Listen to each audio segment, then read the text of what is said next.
Welcome back to the Pro Football Pod. We are here. We can see you right now. Stop doing that. And until next time. So we are bringing you guys the running back and tight ends for week 11. We got some matchups. Interesting week, man. Very interesting week. We already gave you guys the quarterbacks and wide receivers, so make sure to check that out if you missed it. Let's jump right in, though. Kareem Hunt. Man, before the injury, there was a lot more of like, wow, Kareem Hunt would be a great play this week. And then after the injury, I feel like they're gonna have to run the ball like 40 times in this game with Dorian The Thompson, the the Browns. the Deshaun Watson injury, yeah. Yeah. Sean Watson's out for the season with a collarbone shoulder injury. Like it was like a Fractured shoulder or fractured something shoulder. like that. 12 for 12 with a fractured shoulder makes me disrespect him a little bit less. Not completely, like I don't completely want to stop All I'll disrespecting say is him. he ruined fully guaranteed contracts forever. Well, him and Kirk Cousins, but that's another subject altogether. Yeah.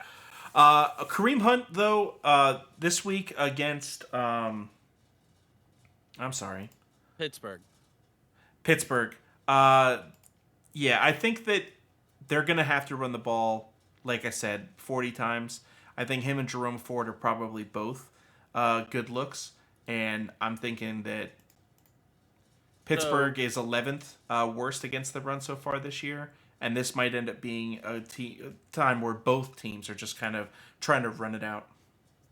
so when Kareem Hunt came onto the Browns after the injury to Nick Chubb in week 3 and 4, he had five attempts each game. Then the bye week came. Since the bye week in week 5, he has had carries each game of 12, 10, 14, 14, and 10. Double digit carries every game. Now, the yardages are leaving more to be desired with, 3.9, 3.1, 3.9, 2.7, 3.2. You get it. But Justin, But what a makes up for touchdown, yardages? a touchdown in every game since the bye week. And He's being two versus utilized Indy. in very certain ways. So to me, what that tells me with those carries, that average per rush, the low yardages each week, but he's averaging a touchdown each week as well. That's telling me how much work he's getting in the red zone.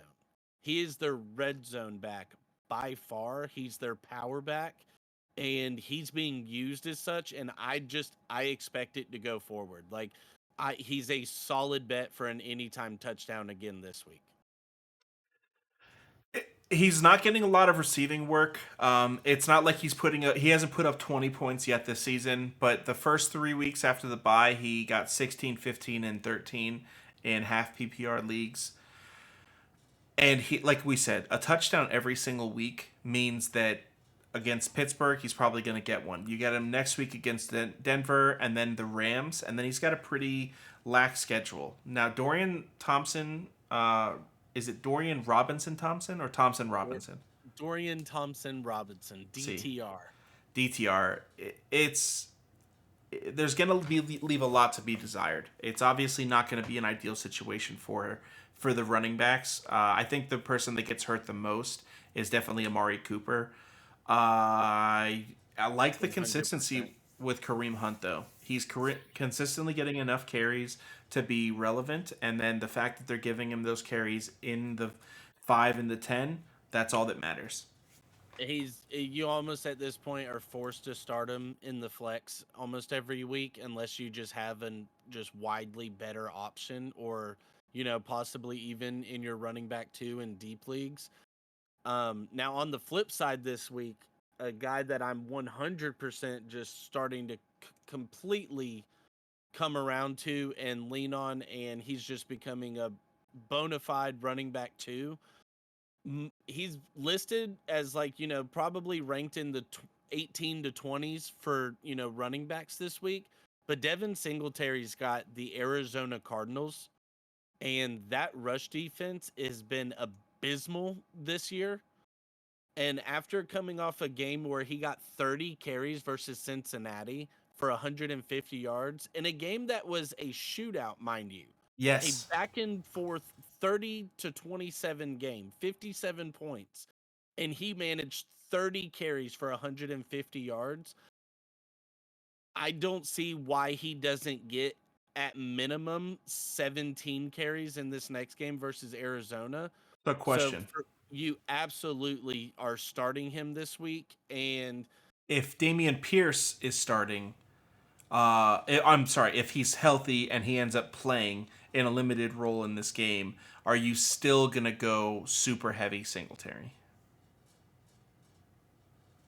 yeah, like I still would at least minimum look at him for my flex spot if Pierce is back. But with how their season has been, I honestly might wonder if Pierce even takes the starting job back when he comes back. Like Singletary's just been much more effective with the ball in his hands. His yards per carry are higher. He just looks better with the ball in his hands. Damian Pierce could very well just become the Kareem Hunt for the Texans. That's not a bad call. Damian Pierce is definitely the younger running back, and we've seen a lot of things where D'Amico's been very vocal on how much he loves Damian Pierce and wants him to be successful and how they want him to be the guy. They've had a 10-week sample size of what Damian Pierce is able to do in this offense and a 1-week sample size of what Devin Singletary can do. And Damian Pierce did nothing even freaking close. He didn't even get the amount of carries that Singletary was able to pop off. So I agree with you that Singletary looks interesting, especially this week. They've got Jacksonville next week, Denver. Then they have the Jets, which I'm definitely not starting them against, and then Tennessee. And then they get Cleveland for the fantasy playoffs. So I wouldn't be trading for Singletary, but I think that this week, you A know, plus. yeah, absolutely. I mean, Arizona, if you see them, it's like if you see the Giants, like we're picking on Arizona, especially their defense right now.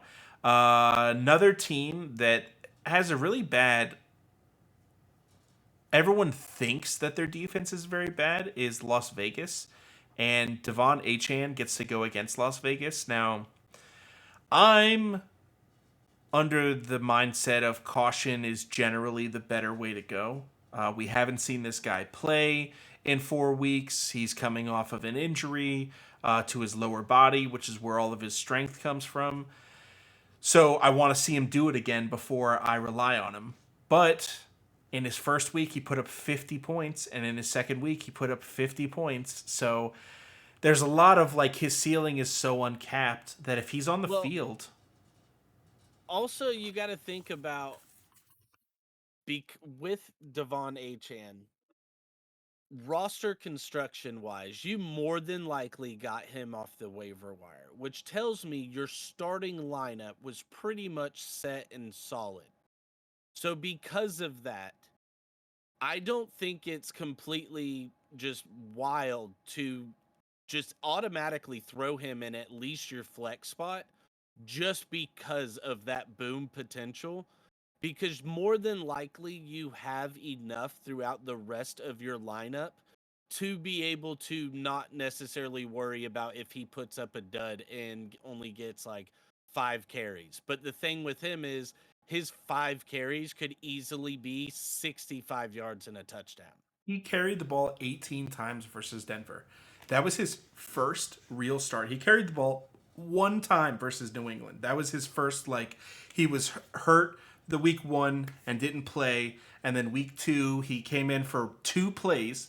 And then for week three, he touched the ball 18 times for 203 yards with 4 total touchdowns on the day.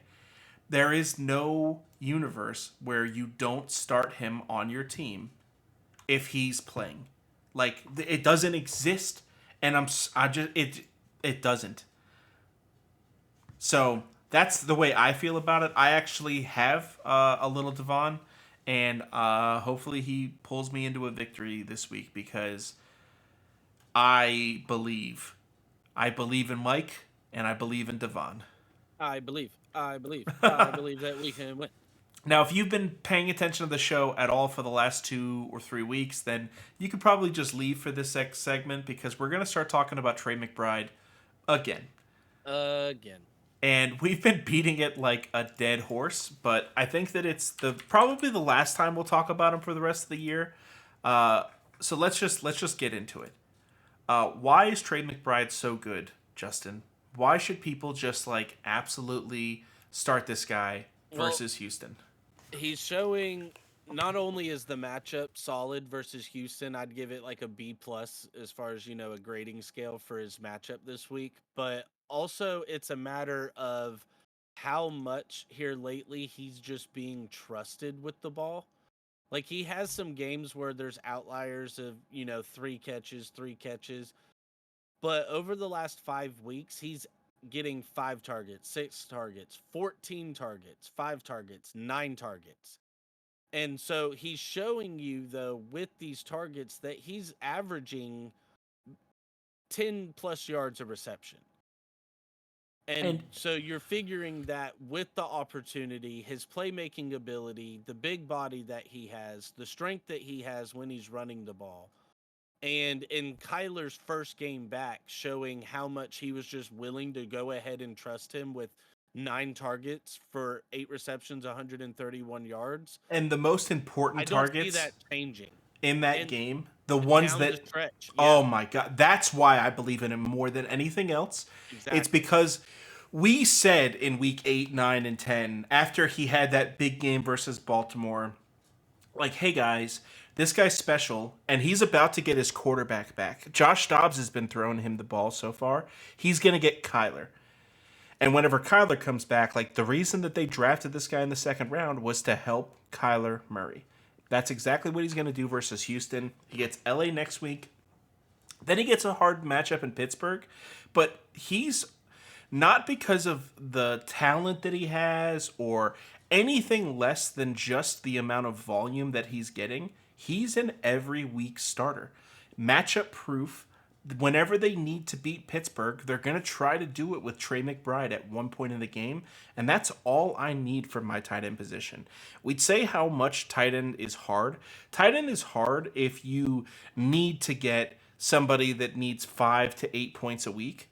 And that's what we think is hard. Trey McBride's going to average you at least that every week, and he has an opportunity for 20 at the same time. Only players like Mark Andrews, TJ Hawkinson, those types of guys are giving you that type of production where they're going to put up 20 in a week and always put up 5 to 8 or 10.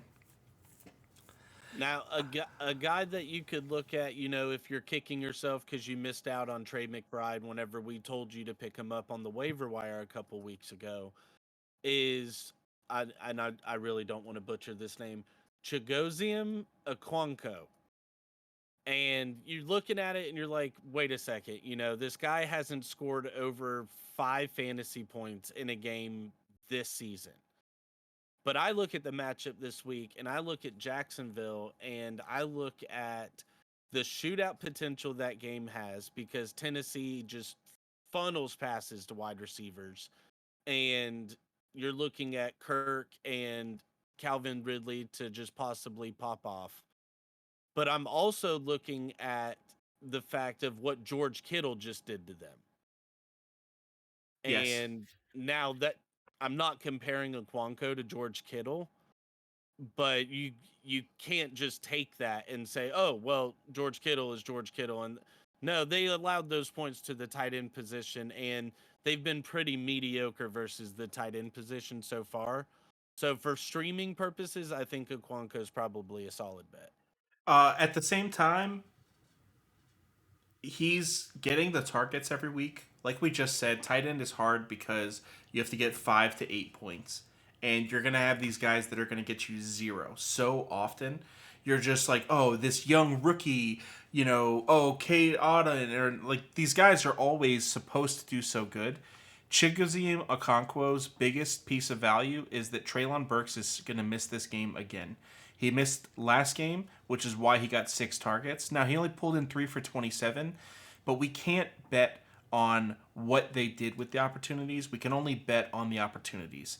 Teams don't just start handing out opportunities to people that they didn't, and they don't stop giving them to people that they need them from. So he's going to get the opportunities. He's got a decent matchup. Next week he plays Carolina, then he gets Indy, Miami, and Houston, finishes the season with Seattle. So I think that I'm not going to play him every week, but for this week, if I absolutely need somebody, if I've got a Dallas Goedert issue, and I didn't listen to the Pro Football Pod and subscribe to get all the information first, then I'm probably going to go with Chigoziem Okonkwo for at least this week. With that being said, make sure you guys like, comment, and subscribe. Go to Tulsi Rose Tea at tulsirosetea.com. Oh, wait. Surprise. We're going to give you a defensive streamer. And it's going to be really easy. Last week, we gave you 4.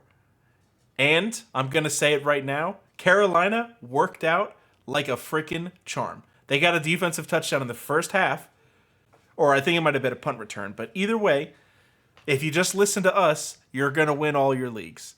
Defensive streamers, Miami Dolphins play against a rookie quarterback in Aiden O'Connell. They've got Devontae Adams, but he can't catch the ball if he can't be thrown the ball. And they've got Josh Jacobs, who I think is going to have a lot harder of a time against Miami than what everyone else is saying this week. Our run defense hasn't been great, but our defense has only been improving, and they just got healthy. Like, we finally had our bye week. Everyone's healthy. They're ready to ride. Also, unless you have Dolphins fans in your league directly, they're more than likely available on the waiver wire because fantasy purpose-wise, their defense has not been good this year. Nope. They've been giving up a And bunch of points. So because of that, they absolutely fall into the streamer category of a team you can pick up off the street and start this week. And they're probably one of the most popular streaming options this week because of that matchup they have versus Aiden O'Connell. Now, they've shown this season they're not the greatest versus the run, so I do expect Josh Jacobs to get his. But with Jalen Ramsey being back healthy and that pass rush looking just like it's completely getting meshed in with Fangio's system more and more every week. And like you said, for the first time all season, this defense is pretty much at full health. This could be a very ugly game for the Raiders in Miami, 1:00 kickoff.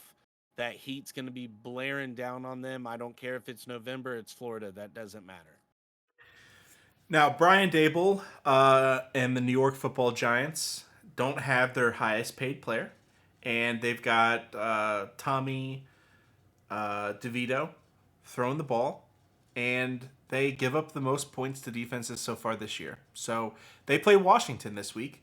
Washington doesn't have an elite fantasy defense, but they're going to have an elite week this week. They're probably going to end up getting a touchdown. They're not going to give up very many points, and they're probably going to get some sacks too. So if the Dolphins are gone, I think the Dolphins are definitely, without trying to be a homer, thinking of it just from like the actual facts, I think the Dolphins do score more points because I think their opportunity for turnovers is going to be more. They do have a better defense than the Washington Commanders. Riverboat Ron Rivera is the coach for the Commanders, and he's going to have his boys ready to go. But Vic Fangio's the father of the modern defense for a reason, and the Dolphins are hitting stride right now. So like we were saying, go ahead and like, comment, and subscribe down below. Make sure to go to Tulsi Rose Tea at tulsirosetea.com for any of your tea needs. And show up tomorrow for Friday for the fans. We're going to do an episode for you guys where we answer any of your questions, any last-minute trades, start and sit advice, things like that. We'll do that all on Friday. Hour-long episode. See you then. Peace.